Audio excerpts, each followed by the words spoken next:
Hello students, आज हम UP police का सेट नंबर 1 सॉल्व करेंगे, जिसमें जीएस प्लस हिंदी के हमारे क्या होंगे, लगभग 75 क्वेश्चन होंगे। एग्ज़ाम 30 अगस्त से है, जो आपके लिए बहुत ही ज़्यादा बेनिफिट होने वाला है ये वीडियो, तो ध्यान से सुने और इस वीडियो को 1 से 2 बार देखेंगे, आपको सारे क्वेश्चन याद हो जाएंगे और इसी वीडियो में से आपके एग्ज़ाम में क्वेश्चन फंसने की संभावना है। बिना टाइम वेस्ट किए हम चलिए वीडियो को स्टार्ट करते हैं। पहला क्वेश्चन है, रिकेट्स बीमारी किसके अभाव से होती है? तो रिकेट्स बीमारी आपके विटामिन डी के अभाव से होती है। कंप्यूटर का वो भाग जो प्रोग्राम डिजाइन करता है और लिखता है और मेंटेन करता है, क्या कहलाता है? तो इस भाग को हम क्या बोलते हैं? प्रोग्रामर बोलेंगे। क्या बोलेंगे? प्रोग्रामर। प्रधानमंत्री नरेंद्र मोदी ने पानीपत से किस अभियान को प्रारंभ किया था? तो प्रधानमंत्री नरेंद्र मोदी ने पानीपत से बेटी बचाओ और बेटी पढ़ाओ अभियान को क्या किया था? प्रारंभ किया था।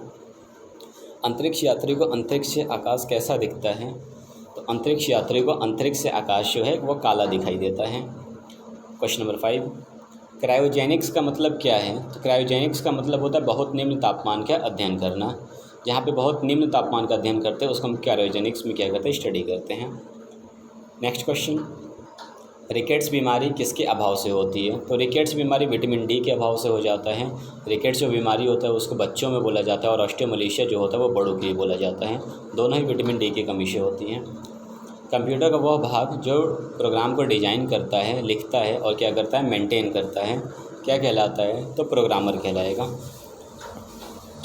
प्रधानमंत्री नरेंद्र मोदी ने पानीपत से किस अभियान को प्रारंभ किया था? तो बेटी बचाओ और बेटी पढ़ाओ को प्रारंभ किया था। क्वेश्चन नंबर 4, अंतरिक्ष यात्री को आकाश कैसा दिखाई देता है? तो काला दिखाई देता है। और क्रायोजेनिक्स का मतलब क्या होता है? तो बहुत निम्न तापमान का अध्ययन। अगले क्वेश्चन की तरफ हम चलते हैं। क्वेश्चन नंबर 6, वनस्पति के द्वारा शोषण किया गया अतिरिक्त जल ज़्यादातर किसके द्वारा हवा में विलीन हो जाते हैं? तो पत्ते की ऊपरी सतह द्वारा क्या हो जाती है? हवा में विलीन हो जाते हैं। न्यूट्रॉन की खोज किसने की? तो चैडविक ने की थी। सौर परिवार में सबसे, अगर हम बात करेंगे अधिकतम दूरी पे कौन सा ग्रह है, तो वो वरुण है। कौन सा है? वरुण है। ठीक है। नेक्स्ट, गतिमान एक्सप्रेस एक सेमी हाई स्पीड ट्रेन है जो नई दिल्ली और आगरा के बीच अधिकतम किलोमीटर प्रति घंटा की गति से चलती है, जिसकी स्पीड है 160 किलोमीटर प्रति घंटा। गतिमान एक्सप्रेस एक सेमी हाई स्पीड ट्रेन है जिसकी स्पीड क्या है? 160 किलोमीटर प्रति घंटा। इनमें से कौन सी नदी है जो भारत में पश्चिम दिशा में बहती है? तो कृष्णा नदी पश्चिम दिशा में नहीं बहती है। ये किधर बहती है? तो ये पश्चिम से पूर्व की तरफ बहती है। नेक्स्ट क्वेश्चन, उत्तर प्रदेश की भौगोलिक सीमा सर्वाधिक राज्यों को स्पर्श करती है। निम्नलिखित में से कौन सा राज्य इसमें शामिल नहीं है? तो जो उत्तर प्रदेश की जो भौगोलिक सीमा है वो उत्तराखंड, मध्य प्रदेश और झारखंड को तो स्पर्श करती है, लेकिन उड़ीसा को स्पर्श नहीं करती है। नेक्स्ट, इनमें से कौन सी झील जो सबसे बड़ी खारे पानी की झील है? तो चिल्का झील सबसे बड़ी खारे पानी की झील है। नेक्स्ट, इनमें से कौन सी मिट्टी भारत में सर्वाधिक मात्रा में पाई जाती है? तो जलोढ़ मिट्टी भारत में सर्वाधिक मात्रा में पाई जाती है। भारत के संविधान की किस अनुसूची में असम, मेघालय, त्रिपुरा और मिजोरम राज्यों के जनजातियों के बारे में क्या किया गया? प्रबंध किया गया है। तो 6वीं अनुसूची में इन सभी के बारे में क्या किया गया है? प्रबंध किया गया है। संविधान के 73वें संविधान संशोधन 1992 के द्वारा भारतीय संविधान में, ठीक है, कौन सा शीर्षक से एक परिच्छेद 9 जोड़ा गया है जो अनुच्छेद 243 से 243 के प्रावधान को क्या करता है? कवर करता है। तो परिच्छेद 9 में 243 में क्या जोड़ा गया है? तो पंचायत को जोड़ा गया, जो कि 73वां संविधान संशोधन अधिनियम 1992 के द्वारा जोड़ा गया है। क्वेश्चन नंबर 16, भारत के संविधान का कौन सा अनुच्छेद राष्ट्रीय महत्व के स्मारकों, स्थानों और वस्तुओं की सुरक्षा से संबंधित है? अनुच्छेद नंबर 49। अनुच्छेद नंबर 49 राष्ट्रीय महत्व के स्मारकों, स्थानों, वस्तुओं की सुरक्षा से क्या है? संबंधित है। भारतीय संविधान सभा द्वारा अपनाया गया था। तो कब अपनाया गया था? 26 जनवरी 1950 को लागू हुआ था और 26 नवंबर 1949 को ही लागू कर दिया गया था। इस दिन 15 आर्टिकल को क्या किया गया था? लागू किया गया था। इसलिए हम संविधान दिवस भी 26 नवंबर को ही मनाते हैं। उत्तर प्रदेश के सारनाथ में बुद्ध ने अपना पहला उपदेश दिया और अपनी कार्यविधि की क्या की थी? नींव डाली थी। तो गौतम बुद्ध को ज्ञान की प्राप्ति तो गया में हो गया था, लेकिन उन्होंने पहला उपदेश जो दिया था वो सारनाथ में दिया था। जनवरी 1858 में जो लॉर्ड कैनिंग थे वो इलाहाबाद तक चले गए थे और दिल्ली डिवीज़न को छोड़कर उत्तरी पश्चिमी प्रांत का क्या किए थे? गठन किए थे। तो लॉर्ड कैनिंग के बारे में याद रखना है कि 1858 में ये इलाहाबाद तक चले गए थे और दिल्ली डिवीज़न को छोड़कर के उत्तरी पश्चिमी प्रांत के ये क्या किए थे? गठन किए हुए थे। उत्तर प्रदेश के पहाड़ी क्षेत्र में से उत्तराखंड को 9 नवंबर 2000 को क्या कर दिया गया था, अलग कर दिया गया था। यानी उत्तर प्रदेश को 2 भाग में डिवाइड किया गया था। कब? 9 नवंबर और 2000 को उत्तर प्रदेश एक अलग राज्य बन गया और उत्तराखंड क्या बन गया, अलग राज्य बन गया। एग्जाम में ऐसे भी क्वेश्चन पूछ सकता है क्या, उत्तराखंड राज्य का गठन कब किया गया, तो उत्तराखंड राज्य का गठन 9 नवंबर 2000 को किया गया। अगला क्वेश्चन, उत्तर प्रदेश के सबसे शानदार लोक नृत्यों में से एक शैली में एक मुश्किल संतुलन नृत्य शामिल है, जिसमें क्या होता है कि एक घूंघट काढ़े महिला नर्तकी सिर पर लकड़ी के पिरामिड के मंच पर एक साथ 108 लैंप रखकर नृत्य करती है। इस नृत्य को हम बोलते हैं चारकुला। तो 108 लैंप से हमको याद रखना है, इस नृत्य को हम क्या बोलेंगे, चारकुला नृत्य बोलेंगे। निम्नलिखित में से कौन सा रासायनिक परिवर्तन है, तो पटाखों का जो जलना होता है वो क्या है, रासायनिक परिवर्तन में आता है। पटाखों का जलना रासायनिक परिवर्तन है। ऐसे परिवर्तन जो वापस से रिवर्सिबल नहीं होते वैसे परिवर्तन को हम बोलते हैं क्या, रासायनिक परिवर्तन। क्वेश्चन नंबर नेक्स्ट, निम्नलिखित में से कौन सा विकल्प लेड का चिन्ह है, तो लेड को हम पीवी सिंबल से क्या करें, डिनोट करते हैं। Na से सोडियम होता है जिसका लैटिन नेम नेटियम होता है। K से हमारा क्या होता है, पोटेशियम होता है। Au से हमारा क्या होता है, ऑरम यानी गोल्ड होता है। 24, निम्नलिखित में से किस वैज्ञानिक ने चेचक हेतु टीकाकरण किए, यानी चेचक के टीकाकरण का आविष्कारक कौन थे, तो हमारे एडवर्ड जेनर थे। निम्नलिखित में से कौन से मच्छर से उत्पन्न रोग नहीं है, तो दाद हमारे क्या होता है, फंगस से होता है, मच्छर से नहीं होता। जबकि डेंगू होगा, चिकनगुनिया होगा, जीका हो गया, ये सब हमारे क्या मच्छर से होने वाले रोग हैं। जीएसटी बिल को पारित करने वाला सर्वप्रथम राज्य कौन सा है, तो असम है। विश्व ओजोन दिवस कब मनाया जाता है, तो 16 सितंबर को विश्व ओजोन दिवस मनाया जाता है। ओजोन दिवस क्या करता है कि पराबैंगनी किरणों को हमारे पृथ्वी पर आने से रोकता है। ओजोन का फॉर्मूला O3 होता है। आयरलैंड की राजधानी और मुद्रा का नाम, आयरलैंड की जो राजधानी वो डबलिन है और इसकी मुद्रा क्या है, यूरो है। क्वेश्चन नंबर नेक्स्ट, भारत के संचित निधि से निधि निकालने के लिए निम्नलिखित में से किसका अनुमोदन अनिवार्य है, तो अनिवार्य के बारे में बात किया जाएगा तो संचित निधि निकालने के भारत की संसद की यहाँ पे क्या बढ़ती है, ज़रूरत पड़ जाती है। क्वेश्चन नंबर 30, राज्य विधानसभा में कोई भी धन विधेयक पुनः स्थापित नहीं किया जा सकता बगैर राज्य के राज्यपाल का संस्तुति का। अगर राज्य के बारे में बात करें तो राज्य के राज्यपाल का मंजूरी लेना यहाँ पे क्या हो जाता है, जरूरी हो जाता है। स्टेट बैंक ऑफ इंडिया का राष्ट्रीयकरण 1 जुलाई 1955 को किया गया था। SBI के बारे में याद रखना है, 1 जुलाई 1955 को स्टेट बैंक ऑफ इंडिया का राष्ट्रीयकरण किया गया था। जबकि 1959 4 साल बाद 1955 के 4 साल बाद लगभग 14 बैंकों का राष्ट्रीयकरण किया गया था, जिनका जो पर कैपिटल इनकम था वो 50 करोड़ था। फिर उसके बाद 6 बैंकों का राष्ट्रीयकरण किया गया जिनका पर कैपिटल इनकम कितना था, 200 करोड़ रुपये था। क्वेश्चन नंबर 32, एक उच्च न्यायालय का न्यायाधीश अपना त्यागपत्र किसे संबोधित करेगा, तो उच्च न्यायालय के न्यायाधीश के बारे में बात हो रहा है तो अपना न्यायपत्र ये क्या करेगा, राष्ट्रपति को संबोधित करेगा। आज़ाद हिंद फौज के अधिकारियों ने लाल किले में चल रहे मुकदमे में उनके पक्ष में निम्नलिखित में से किसने वकालत की थी, तो सर TB सप्रू ने क्या की थी, वकालत की थी। मध्यकालीन भारत के मुगल शासक वस्तुतः क्या थे, ये चगताई तुर्क थे। जो मुगल काल के बारे में बात किया जा रही है कौन थे, तो ये चगताई तुर्क थे।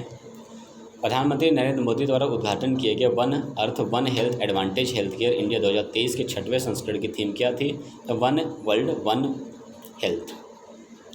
भारत में आयोजित पहली जल निकाय जनगणना किस राज्य में सूची में किस स्थान का प्रथम स्थान है, कि भारत में जो आयोजित पहली जल निकाय जनगणना थी किस राज्य ने सूची में शीर्ष स्थान प्राप्त किया, तो पश्चिम बंगाल ने।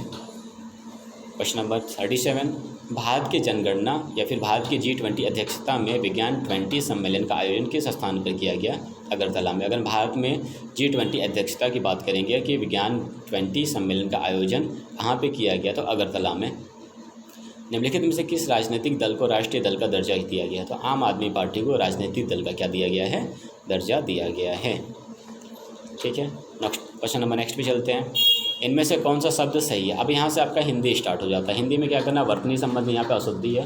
प्रादुर्भाव, प्रादुर्भाव में आपका क्या आता है कि उड़ंतु र आएगा, ठीक है, और द पे क्या रहेगा, बड़ी छोटी उ का मात्रा रहेगा। आली का पर्यायवाची होता है क्या, तो सखी भी होता है, भ्रमरी होता है और सहेली भी होता है। तो सखी सहेली भ्रमरी क्या होता है, आली का पर्यायवाची हमारा हो जाएगा। आरंभ से अंत तक को हम क्या बोलेंगे, आद्योपांत। आरंभ से अंत तक के लिए एक वाक्य इस्तेमाल होता है आद्योपांत। जो मापा ना जा सकता उसके लिए हम बोलते हैं अपरिमेय। परंपरागत उक्ति को हम बोलते हैं अनुश्रुति। परंपरागत उक्ति को हम क्या बोलते हैं, अनुश्रुति बोलेंगे। ठीक है।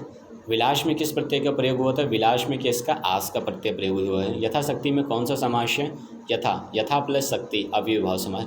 जिस समास में उपसर्ग लगा होता है उसको हम बोलेंगे अव्ययभाव समास, यथा प्लस शक्ति अव्ययभाव समास। अवरोध शब्द का विपरीतार्थक शब्द क्या होगा, अवरोध का विलोम क्या होगा, अनावरोध होगा। जो आकाश में विचरण करता हो के लिए एक शब्द हमारे क्या होता है, तो खेचर। जो आकाश में विचरण करता हो उसके लिए एक शब्द हमारे क्या आता है, तो खेचर आता है। नीता कपड़े धोती है, इसमें वाक्य क्या है, तो ये सकर्मक वाक्य है। नीता कपड़े धोती है। अगर पूछेंगे नीता क्या धोती है, तो नीता क्या धोती है, तो नीता कपड़े धोती है।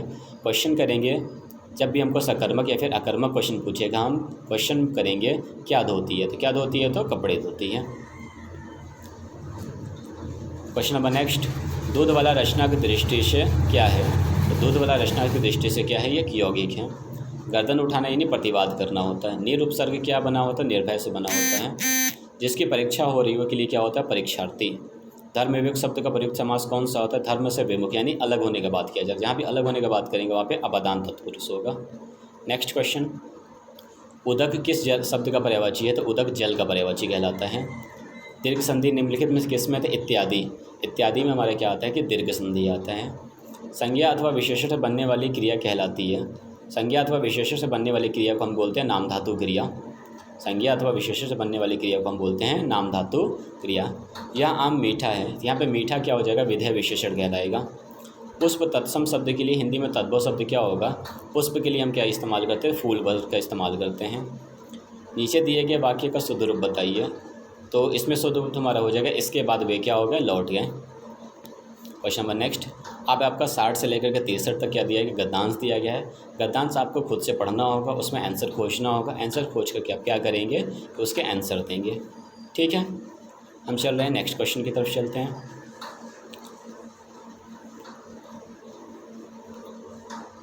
उत्तर प्रदेश में राजकीय कार्यों में किस भाषा का प्रयोग होता है, तो हिंदी। क्वेश्चन नंबर 65, उत्तर प्रदेश में राजकीय कार्यों में किस भाषा का प्रयोग होता है, तो हिंदी भाषा का क्या होता है, प्रयोग होता है। क्वेश्चन नंबर 66, का बरखा जब कृषि सुखाने यानी समय को व्यर्थ गंवा दिया जाता है, यानी समय के बाद किसी की मदद करना अच्छी बात नहीं मानी जाती है। तलवे चाटना इस मुहावरे का क्या अर्थ होता है, तो चापलूसी करना। तलवे चाटना यानी चापलूसी करना। वह हमेशा अपने भाई के गीत गाता रहता है, यहाँ पे अवयव पद हमेशा क्या हो जाएगा, हमेशा हो जाएगा। नीली कमीज वाला लड़का अभी अभी गया, यहाँ पे नीली कमीज वाला लड़का क्या हो जाएगा, विशेषण उपवाक्य हो जाएगा।